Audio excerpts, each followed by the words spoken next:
పుణ్యము కోరేటువంటి ఈ యొక్క తులసీవనంలో ఎవరైతే విష్ణు సన్నిధిలో బ్రాహ్మణ సభలో అంటే బ్రాహ్మణ ముఖంగా ఎవరైతే యొక్క వ్రతం చేసుకుంటారో విష్ణుమూర్తి యొక్క అనుగ్రహంతో తులసీ మాహాత్మ్యం భక్తిగా వినవలను.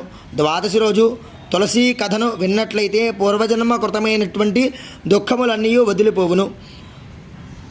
ఎవరైతే వినదరో చదువుదురో వారు విష్ణులోకములు పొందుదురు.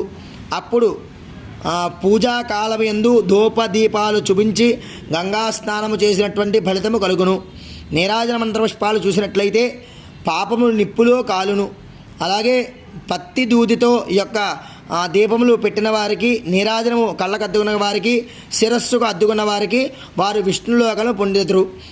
ఎవరైతే వీటిని విష్ణు సహితులైనటువంటి ఆ యొక్క బృందావనంలో శ్రద్ధాభక్తితో గంధపుష్పాక్షలతో బ్రాహ్మణుల్ని పూజించి యథాశక్తి దక్షిణ తాంబూలాది సత్కరములు ఇవ్వవలను. ఈ ప్రకారం